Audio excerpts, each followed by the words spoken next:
y avanzaré un poco con los temas del artículo tercero y la nueva escuela mexicana con un breve antecedente, contextualización, y luego le daremos la palabra al doctor Gabriel. Lo regreso yo con algunas conclusiones y regresamos con el doctor Gabriel Cámara y después abrimos una charla con todos. ¿Les parece bien? Esa va a ser el procedimiento. El título de la ponencia es esta: culturas, lenguas indígenas y educación. En ese tema central vamos a analizar cuáles son las implicaciones en el artículo tercero constitucional, la Ley General de Educación y la nueva escuela mexicana. Le pasamos por favor y muy rápidamente la contextualización. Si revisamos ese le llamo yo el collage de la diversidad. Si revisamos las fotos, evidentemente nos está hablando de la diversidad que hay en el mundo. Tenemos que reconocer que la diversidad ha existido siempre. Ha existido siempre. Hemos sido siempre diversos. Siempre. Ha habido siempre diferencias. Perdón.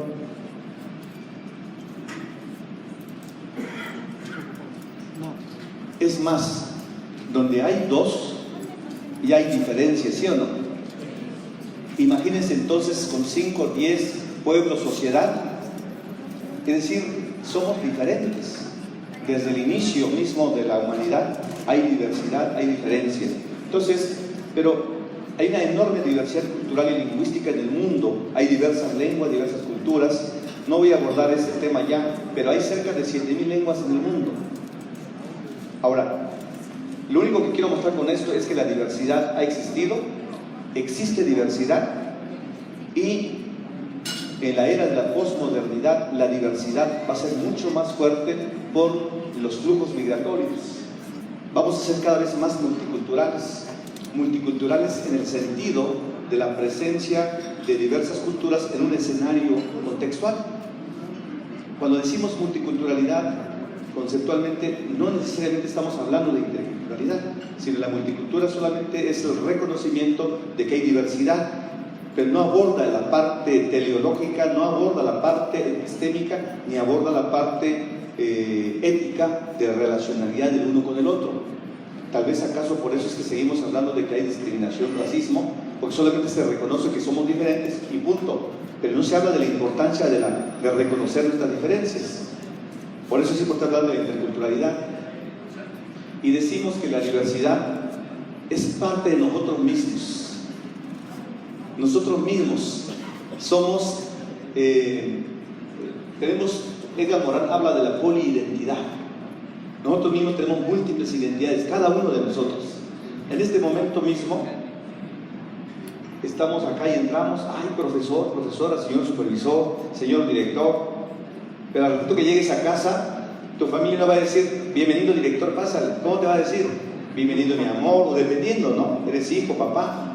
Esas son las múltiples identidades que vamos teniendo como seres humanos. Es decir, ser poliidénticos es lo que nos hace también ser como personas.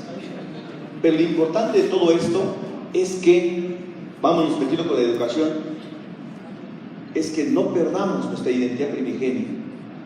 Saber que es uno miembro de un pueblo, que se es papá, se es mamá, se es profesionista. Son las múltiples identidades del sujeto, ¿verdad? Bueno, primera parte, el escenario de la diversidad del mundo.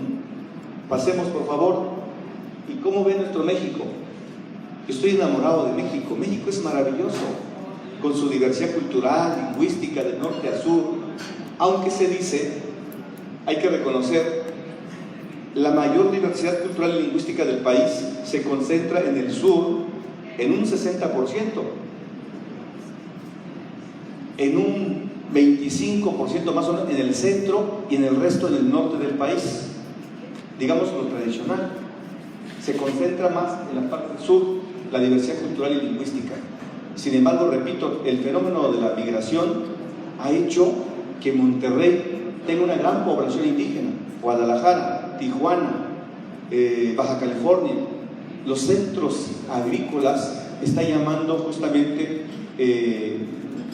grupos de migración muy fuertes, y entonces mucha gente está allá, de Michoacán mismo, hay comunidades enteras, no solamente en el norte del país, sino pasando a Estados Unidos, en San Francisco, en Los Ángeles, comunidades purépechas. Yo tuve la oportunidad de conocer en San Francisco a un grupo de hermanos purépechas que estaban ahí junto con los hermanos mayas. Eran mucho más los mayas, cerca de 20,000 mayas viviendo en San Francisco. Y ahí habían, ¿qué será? Como unos 80 purépechas, era mucho menor, por supuesto. Pero me encantó esta parte que los hermanos purépechas decían: nosotros tuvimos que aprender maya. ¿Y cómo fue eso? ¿Por gusto? No. Empezamos por necesidad, ahora por gusto. Porque como juegan béisbol y como tenían grandes equipos, tuvimos que entrarle al maya para jugar béisbol con ellos. Pero ahora dice, nos gusta el maya. Pero qué maravilla, ya hablan su lengua purépecha, hablan maya, hablan inglés. Qué maravilla, y ahí están. Bueno, México es enormemente rico en diversidad cultural y lingüística. La pregunta que nos tenemos que hacer: ¿qué ha pasado con esta diversidad? ¿Cómo se entendió en México y en América Latina la diversidad cultural, étnica y lingüística? Yo diría, y me adelanto a decirlo, la diversidad se entendió mal y por lo tanto se ha atendido mal en las políticas públicas. Le pasamos la siguiente imagen. Aquí rápidamente quiero 2 voluntarios que me apoyen. ¿Alguien de acá que quiera participar? ¿Quién dice yo? A ver, maestro. Usted nos va a decir qué es lo que está viendo. ¿Qué está viendo? La cabeza de un pájaro. ¿Alguien de acá que nos quiera dar su punto de vista? ¿Qué está viendo? ¿Quién dice yo? ¿Usted? ¿Usted? Díganme. La cabeza de un conejo. Miren, qué bueno. ¿Usted ve otra cosa, maestra? A ver, usted dígalo, por favor. Usted dígalo. La cabeza de un pato o un ganso. Miren, ya hay 3 puntos de vista. El maestro nos dice que ve la cabeza de un pájaro, ¿sí, verdad? Usted, la cabeza de un conejo, y allá la cabeza de un pato. Maestras y maestros, estamos teniendo 3 puntos de vista. ¿Quién tiene la razón? Los 3, ¿por qué? ¿Cómo? Muy bien. Esto lo podríamos tallerear muy bonito, porque tiene que ver con la educación indígena y la educación en la diversidad. Esto se llama percepciones culturales. Y aquí, digamos, el maestro está viendo y emite un mensaje en torno desde lo que ve, desde su ángulo, ¿sí o no? Él alcanzó a ver, probablemente si se va del otro ángulo, sí vea el pato, ¿sí o no? Y allá expresaron lo que están viendo desde su ángulo. Pero si nos vamos a la cuestión cultural, cada sujeto cultural expresa las cosas de acuerdo a su cosmovisión. Es más, que es un pato de Wittgenstein, un investigador que habla de percepciones culturales, y dice: quien no ha visto un pato en su vida, en su nicho cultural, aunque le pongan el conejo no lo va a poder ver. ¿Me explico? Porque no es parte de su experiencia vivencial. Entonces uno puede decir: ¿pero qué te pasa si ahí está el conejo? ¿Qué no lo ves? Lo ve, pero no puede expresarlo en lenguaje porque no es parte de su experiencia. Nunca lo ha visto. ¿Pero qué hacemos luego? Ay, qué tonto, qué ignorante, ¿cómo no lo va a ver si está el pato? Tenemos prejuicios. ¿Me explico? Tenemos prejuicios culturales, los malentendidos culturales. Entonces tachamos de ignorante al otro, porque no puede expresar una experiencia que tú sí tienes. Pero desde el punto de vista del otro, uno puede ser ignorante en relación con el conocimiento del otro. ¿Me explico? Es decir, de este tema todos podemos ser ignorantes de algo, ¿sí o no? El concepto bien usado, ignorancia, pero muchas veces el concepto de ignorancia, son los indígenas, son los que vienen de la sierra. No, todo ser humano, usando bien el concepto, podemos ser ignorantes de algo. Es decir, la palabra ignorante no es per se, no es malo, solamente es la idea de desconocer algo. pero muchas veces el prejuicio lo usamos mal conceptualmente y tachamos de ignorante al otro, de que no sabe, de que no habla bien el español, en fin. Bien, estamos hablando entonces de percepciones culturales. Vayamos pensando en relación a aquella niña o niño que no habla más que su lengua puré, otomí, masado. Cuando le estamos hablando de español, ¿qué sentirá ese niño? Tengo un artículo donde ya hablo de toda la cuestión psíquica que sufre el niño. Un deterioro y tiene que ver con su autoestima, porque el mensaje es que el niño es un tonto que no sabe. Ese es el mensaje subyacente a todo lo que luego pasa, ¿no? Y no sé, creo que todos hemos experimentado. Luego cuando estamos hablando con alguien que habla una lengua diferente, nosotros siendo adultos, se queda uno calladito y como que tal vez se siente uno mal, que no puede estar en el diálogo, ¿verdad? Bueno, imagínense los niños. Por eso la importancia de la lengua materna, y déjenme decirles una cosa, la lengua materna de cualquier sujeto, no solamente el indígena, la lengua materna. Hay equívocos conceptuales, decimos lengua materna, equivale a lengua indígena. Equívoco. Lengua materna es aquella la que usa el sujeto desde su nacimiento, punto. Llámese lengua indígena, inglés, francés, español. Pero luego decimos lengua indígena, equívoco. O decimos dialecto, lengua indígena, equívoco. Todas las lenguas del mundo son lenguas o idiomas, pues tienen sus particularidades filosóficas, epistémicas, lingüísticas, y todas las lenguas tienen dialectos. ¿Qué es un dialecto entonces? Bueno, estamos hablando de la variación de uso de una lengua en un contexto dado. Entre el mismo puré es la lengua o el idioma, pero el puré de aquí y de aquí tenga su variación de uso. Ese es el dialecto. ¿Y el español tiene dialecto? Claro que el español, el inglés tiene su dialecto. Entonces, todos son idiomas o lenguas y cada lengua tiene su dialecto, es decir, las particularidades de uso de una lengua en un contexto dado. Bien, le pasamos por favor. La pregunta que yo hacía, ¿qué ha pasado entonces con la diversidad? Yo decía en mi hipótesis, usted tendrá la suya, que sospecho con el pecho que la diversidad se ha entendido mal y se ha atendido mal. ¿Por qué? Va mi explicación, mi argumentación conceptual y jurídica. Espero que si hay diferencias se trata que lo discutamos. En México, en América Latina, los estados nacionales se construyeron desde la perspectiva de la homogeneidad, donde solamente vale la cultura, vale la lengua. Es decir, estamos hablando de estados nacionales unitarios, unilineales, con una sola mirada, una sola lengua, una sola cultura. Políticas de Estado entonces han sido unilineales. Por eso seguimos teniendo en México y en América Latina problemas en la justicia. ¿Saben cuántos presos indígenas hay en este momento en México? Más de 8,000 presos indígenas, que con el presidente Andrés Manuel probablemente sean parte de la famosa amnistía, en ese sentido de que una persona está en la cárcel porque no hablaba español y no tuvo un intérprete. ¿No les parece injusticia de la justicia? Por la mirada unilineal de la política de la justicia mexicana. En salud, muchas mujeres no quieren ir al hospital porque las maltratan, porque solo hablan su lengua puré y se sienten mal porque no se vienen atendidos, no son escuchadas, no van al hospital, ¿no? Mala política pública. Bueno, educación no se puede quedar atrás. La educación, los escenarios educativos han contribuido, voy a ser muy drástico, pero es para análisis, han contribuido, en mi opinión, a lo que yo le llamo el filosoficidio. ¿Qué es el filosoficidio? El deterioro de otra filosofía. Los pueblos de aquí tienen filosofía, ¿sí o no? Pero a ver, siendo realistas, ¿esas filosofías las discutimos en el salón con nuestros niños? Porque la política educativa fue monocultural, monolingüe, todo es en español. Es más, yo creo que a ustedes no les pasa.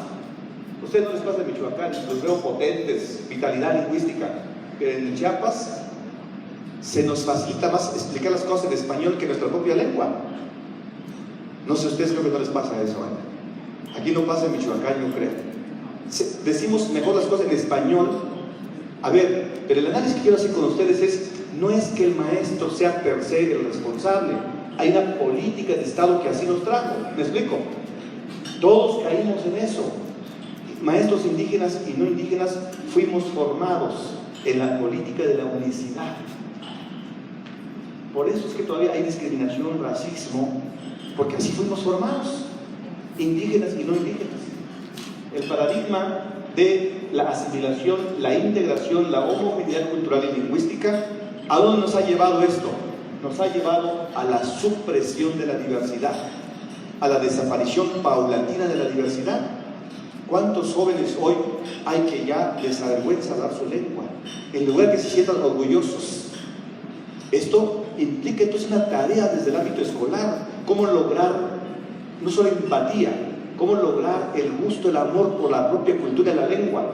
Supongo que en la escuela tenemos que hacer algo para que el niño, desde la primera infancia, que lo voy a decir más adelantito, nazca ese amor por la lengua, la cultura, el amor por la comunidad. ¿Qué pasa hoy? Igual, no creo que pase en Michoacán, pero si yo conozco, muchos jóvenes salen de su comunidad, son licenciados, si tienen maestría, si tienen doctorado, ya ni se diga, así ven en la comunidad, ya ven menos en la comunidad, ya no hay humildad, no hay respeto por el colectivo, no hay respeto por el pueblo, por los ancianos. Ya me siento mucho porque soy doctor, ya veo así los demás. Hay soberbia. ¿Qué papel tiene que jugar la educación entonces? Ahora que se llama la educación socioemocional. Escuchábamos que estaba aquí nuestra responsable de la convivencia escolar. ¿De qué va la convivencia escolar? ¿De qué se trata? ¿Por qué se creó convivencia escolar? Debe ser algo muy importante. Algo está pasando para hablar de convivencia escolar. Por algo está, es fundamental. Bien, entonces las políticas públicas, va lo más fuerte si le regresamos tantito, porque no quiero pasarme sin decir antecito a esto. ¿A dónde nos ha llevado toda esta política de unicidad? Nos ha llevado, miren, a políticas públicas excluyentes y asimétricas, y nos ha llevado a la desigualdad social, a la desigualdad cultural, económica y política del país. Y no solo en México, en América Latina. Resulta que más del 50% de pobres en México está en la población indígena. Son los más excluidos. Es más, lo dice el presidente. Sobre educación, ¿qué dice nuestro secretario? La educación de los pobres son los que reciben una educación más pobre. Lo dice nuestro secretario. Es decir, hoy el Estado mexicano está reconociendo eso que se dice deuda histórica con los pueblos originarios. Hoy se trata de que no lo digamos nada más, sino podamos hacer algo para transformar la política educativa. Ahora sí le pasamos, por favor. Me paso al número 4. Vamos a hablar del artículo 3 y sus implicaciones. El artículo 3 no es novedad. El artículo 3, su primera etapa, hablamos del periodo de la enseñanza libre de 1821 a 1856, cuando la Iglesia tenía un poder fuerte para con la educación. Por eso se dice ahí, si viviera Juárez se moriría, cuando alguien habla de la Iglesia. Pero bueno, en ese periodo la Iglesia tenía una fuerza potente en torno a la educación del pueblo. Número 2, la pedagogía del movimiento de la Reforma 1857-17 y la corriente revolucionaria de la educación socialista. Antecito de esta, en 1921, recordarán la creación de la Secretaría de Educación Pública. Y la Secretaría de Educación Pública tuvo su paradigma. ¿Se acuerdan de eso que se llama la raza cósmica? Así se miraba en ese tiempo. Y la idea de la unidad nacional, la raza cósmica, es decir, tener una sola cultura. Entonces, todo eso tiene que ver con las políticas educativas. La educación al servicio de la unidad nacional. Se dan cuenta de la segregación del pueblo mexicano. Viene una política, un artículo 3 que le apuesta por la unidad nacional. Estamos hablando de 1940 a 1982. Antecito a eso, por supuesto, la educación socialista con Cárdenas, que no duró mucho tiempo. De ahí estuvo justamente la propuesta de la educación socialista. Y finalmente el periodo de la crisis y la necesidad de la modernización, cuando en el 92 pues ya nos consideramos el México del primer mundo y el acuerdo del TLC y todo lo demás. Y lo menciono a propósito porque no es casual, todas esas situaciones que pasan tienen que ver con las políticas públicas. ¿Qué tipo de mexicana y mexicano se quiere tener? Entonces no es casual. Las cuestiones ideológicas, las cuestiones de las políticas, la política educativa mexicana, hay toda una visión de qué tipo de mexicano se quiere tener. O se quiere un mexicano seguro de sí mismo, o se quiere un mexicano sumiso. Vean, no sé ustedes, pero considero que no es lo mismo buscar que seamos mexicanos respetuosos a no ser sumisos. Yo aspiro a un niño indígena que sea respetuoso, pero nunca sumiso. Y aquí, yo creo que todos debemos tener libertad, autonomía, sin caer en la sumisión. Si caemos en la sumisión, entonces lo que me digan voy a ser fielmente obediente. Otra cosa, me gustaría que fuéramos, creo que ustedes lo son, críticos. Pero una cosa es ser crítico, otra cosa es ser criticones. Y aquí todos somos críticos, no criticones. Ser críticos nos enaltece el espíritu como seres humanos, porque ser críticos ayudas al otro a que reflexione y enaltezca su espíritu y su saber. Pero ser criticón puede que estés matando al otro, ¿sí o no? Pero una cosa es ser crítico, la vamos a ver más adelante. Bien, esta es un poco la historia del artículo 3, para pasar entonces al otro apartado, por favor. Esta parte del 93 la quiero resaltar porque cuando hablamos de artículo 3 y nueva escuela mexicana, nos vamos a dar cuenta que no siempre todo es nuevo. Hay cosas que ya hemos hecho.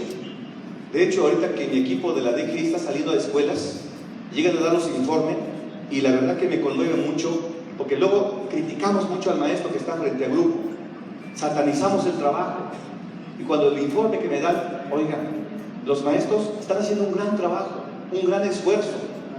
Hay debilidades pedagógicas, pero están ahí trabajando, están haciendo las cosas. Hay otros que no van a su escuela, también es cierto. Hay de todo, ¿sí o no? Otros que no van, otros que van y como que hacemos algo con los niños, también hay. Es decir, hay que ser analíticos y críticos con nuestra situación si queremos transformar la educación. Entonces, hay de todo. Pero lo que sí valoro mucho es que mi equipo dice, DGI, tenemos que hacer algo más.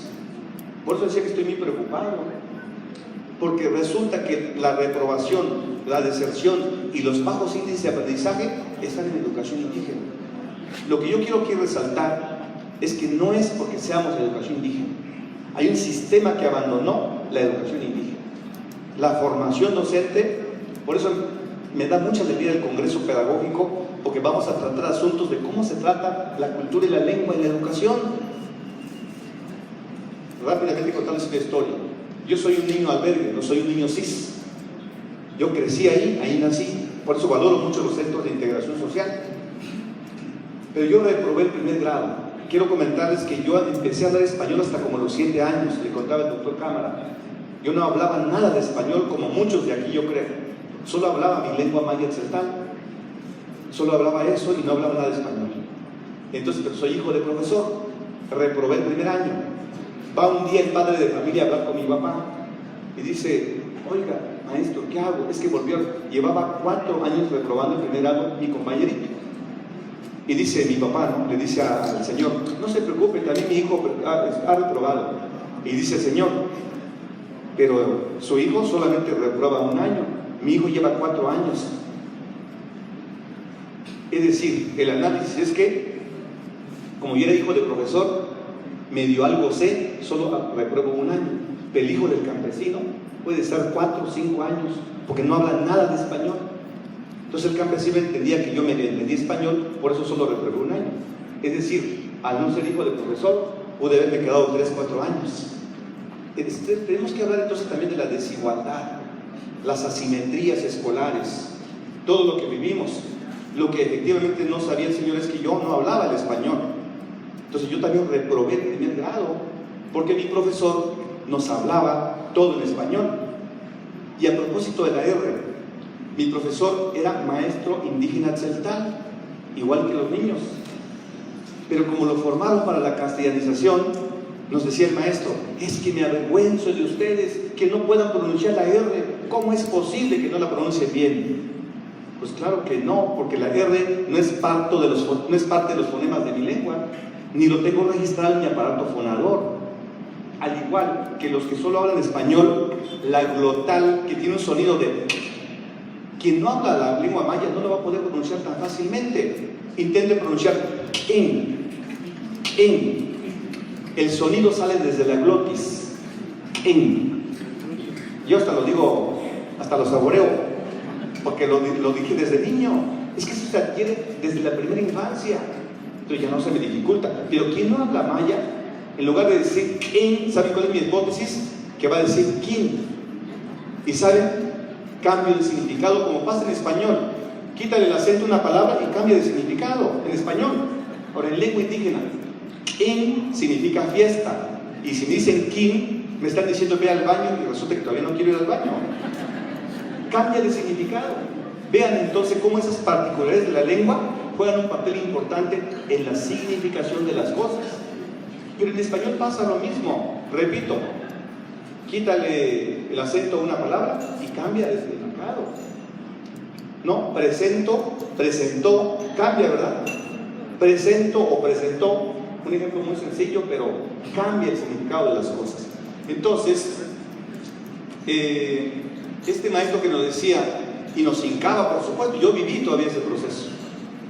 Nos hincaba el profesor porque no podíamos pronunciar la R. Ahí nos ven repitiendo muchas palabras con R. Yo digo ahora, pues debo agradecerle a mi maestro, algo hizo, creo que digo de más la R, ¿no? Nos ponía a pronunciar la R. Yo tenía muchas dificultades para pronunciar la R. Entonces, carro, pues decía yo carro, y se enojaba mi maestro. Pues, ¿cómo no puedes decir carro? Pues no podía. Y dice, a ver, en mi caso por hablantín, y no pronuncié bien la palabra carro, me sacan al patio del sol. ¿Saben cuál fue mi castigo? Mi castigo fue que me puso bueno, primero vi que mi maestro se acercó a la esquina del salón. ¿Saben qué tomó? El palo de una escoba. Yo era un pequeño, era el Javiercito, estaba ahí temblando y me va a pegar. Afortunadamente no pasó nada de eso. Me dice, levanta la mano. Aumentó mi angustia. Será para que no pueda ir a defenderme. Mis hipótesis, ¿no? Y no, llega el maestro con la mano levantada y agarra el palo así. Y así como estás, te vas al baño y repites 100 veces la palabra carro, a ver si así aprendes. Salí al patio, dije más de 100 veces y jamás pude pronunciar. Su método de maestro no funcionó, ¿no? Porque no es un asunto de salirse media hora, es un proceso de adquisición de la lengua, ¿no? Pero son situaciones que yo viví en mi año escolar, ¿no? Pero bueno, aquí estoy, somos producto de esa escuela. Entonces no se trata de un análisis crítico sin satanizar el proceso, sino que cómo vemos ahora, cuál es la situación en el siglo XXI, qué tipo de educación estamos ofreciendo. Vuelvo al artículo 3 entonces. En este tiempo, en el 93, era obligatoria la educación preescolar por primera vez. Recordar a las maestras de preescolar, el PEP 2004, creo yo que fue uno de los programas que más acertó en la atención de la diversidad, por encima de primaria y por encima de la secundaria.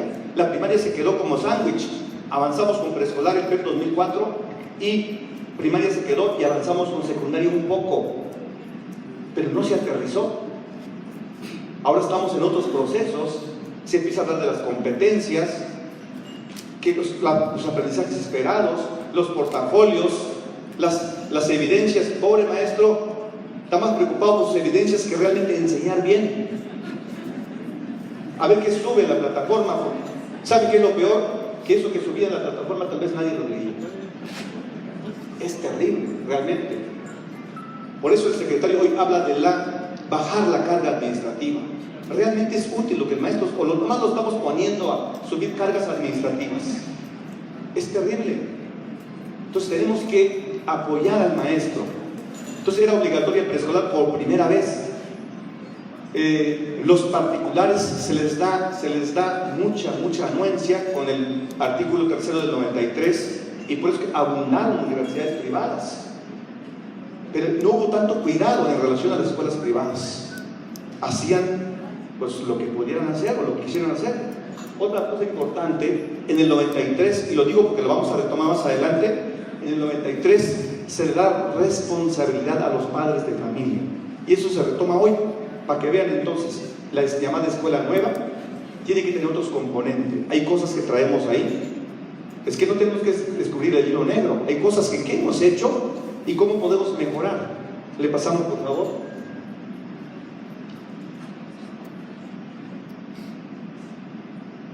Bien, este es el actual artículo 3. El actual artículo 3, primer gran cambio de paradigma. Hay una educación obligatoria desde la primera infancia, desde educación inicial. Y por eso felicito al equipo, al maestro Bernabé, porque ya hasta me presentaron un proyecto de la importancia de educación inicial en Michoacán. Y junto con preescolar, hoy la educación inicial ya es constitucional. Ya no se trata solamente de, bueno, las promotoras de inicial que vayan a enseñar cómo se guisa un alimento. No, ya es hoy la formación del corazón y la cognición del niño, de la primera infancia. Pongamos a los niños hoy con las madres y escuchar la música por época. Es que todo eso es estimulación temprana. Entonces no es solamente un asunto superficial. La educación inicial es fundamental para todo lo que sigue. ¿Cómo formamos al niño desde la primera infancia, desde el vientre de mamá? Y si hay una articulación con el preescolar, primaria, secundaria, la media y la superior, la aspiración de la nueva escuela mexicana es tener un buen ciudadano, un buen universitario. Pero nos damos cuenta de la importancia de la articulación de todos los niveles educativos. No es separado. Hoy todavía vivimos una desarticulación educativa. 2, por primera vez, como ya dije en el discurso, por primera vez tenemos un artículo 3 que habla de la educación plurilingüe e intercultural. Y es una interculturalidad para todos o no es intercultural. Esto lo dicen más claramente en la Ley General de Educación, que ahorita la vamos a ver. Esta es la generalidad. Se habla de una educación intercultural. Y ahorita vamos a definir un poco la importancia, por qué la importancia de la interculturalidad. Y, por supuesto, lo que ustedes han escuchado en televisión, la Rectoría del Estado, quien define la política pública en coordinación con los estados, con las autoridades estatales, incluso con los sindicatos. Se trata de que acordemos por el bien del país. No se trata de que estemos todos separados, sino cómo dialogamos, cómo nos ponemos de acuerdo. Si no se trata de pelearse con el sindicato, pelearse con el sector X, sino cómo pensamos nuestra sociedad, nuestro México querido. De eso se trata. Y por ahí vamos a ver un poquito más adelante los fines filosóficos que aporta la educación intercultural. Le pasamos, por favor. 2 artículos que no lo voy a profundizar, lo dejo como tarea, seguramente lo han visto. El artículo 31 y el 73 son artículos de la Constitución que aportan elementos para fortalecer el quehacer del artículo 3 constitucional. Es decir, en el primero tiene que ver con la responsabilidad de los padres y madres de familia respecto de nuestros educandos, y la segunda parte, la responsabilidad de nuestros diputados que legislen a favor de lo que ya tenemos como avance, este acuerdo nacional del artículo 3 constitucional. Son 2 artículos que me parece que son fundamentales, que apoyan al artículo 3 constitucional. Le pasamos, por favor. ¿Cuáles son los principales cambios del artículo 3? Cuando digo principales cambios, estoy reconociendo per se que hay cosas que ya traemos como positivos. Por ejemplo, la educación integral. ¿Lo hemos escuchado? ¿Desde cuándo, verdad? Se habla de la importancia de la educación integral del sujeto. Tendríamos que analizar, ¿estamos logrando una educación integral? ¿Qué supone la educación integral? Dice mi viejo abuelo Maya Celtal,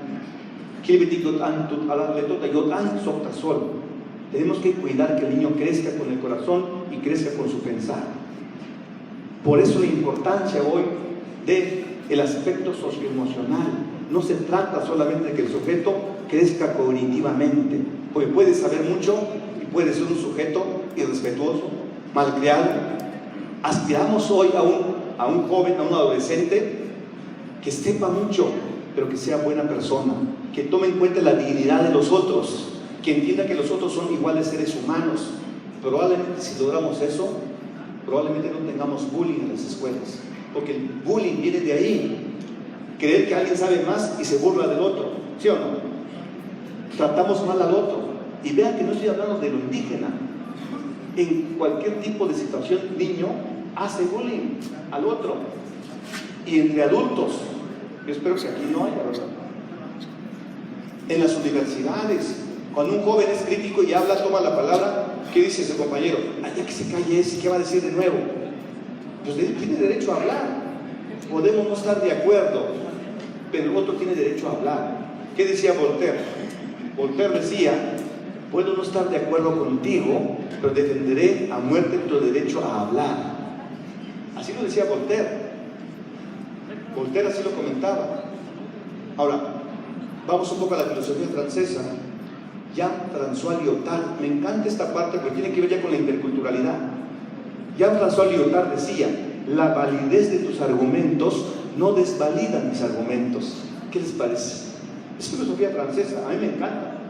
Me contribuye a mi desarrollo personal y colectivo. Y al revés, la validez de mis argumentos no desvalida los tuyos. Estamos hablando de posible interculturalidad. Por el Maya Tseltal ya me escucharon.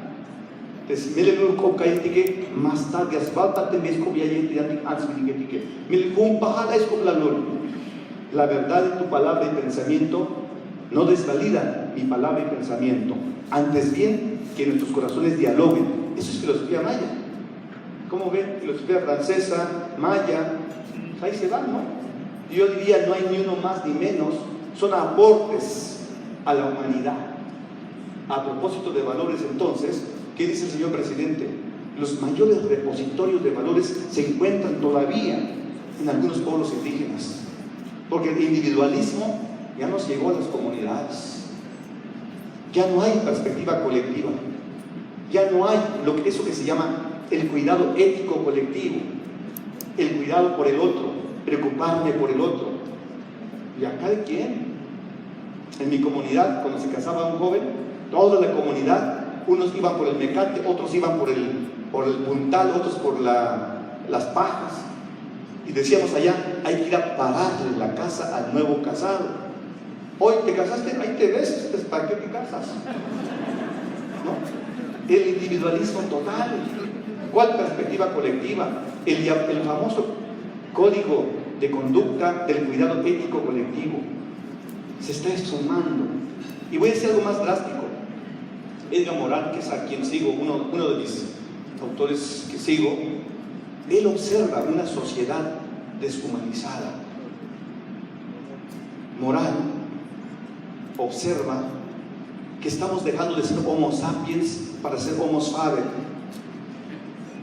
Estamos deshumanizándonos, hombres del trabajo. ¿Y cuándo tu momento familiar, el colega? ¿Cuándo dialogas con el otro? Es más, Morin dice que estamos dejando de ser Homo ludens. ¿Qué es eso? Ya no reímos, ya no jugamos. Estamos dejando de ser Homo ludens, dice él. Pero ¿saben qué es lo peor? No sé, yo no sé de cierto si ustedes están de acuerdo, pero lo voy a decir. Yo sí estoy de acuerdo con él. La parte fuerte que observa Morin, la sociedad del siglo XXI, dice que él observa una sociedad donde existe un Homo sapiens en delirio, una sociedad delirante. Así lo ve. ¿Qué es eso? Es fuerte, ¿no? Una sociedad en delirio. Tal vez acaso tiene que ver con todos los conflictos sociales que vivimos, donde no hay paz, no hay tranquilidad. Así nos gustaría seguir viviendo. El éxodo de la gente de allá en el norte hacia Estados Unidos por lo que pasó reciente es real. Ya no quieren estar aquí. Comunidades enteras están vacías, se van a otros lugares porque ahí no se puede vivir. Entonces estamos viviendo una situación muy terrible. Otra vez la pregunta: ¿qué papel le toca jugar la educación? Es cierto que no le toca todo, el maestro no es total responsable. Por eso la importancia de la incorporación en la responsabilidad de los padres de familia es fundamental.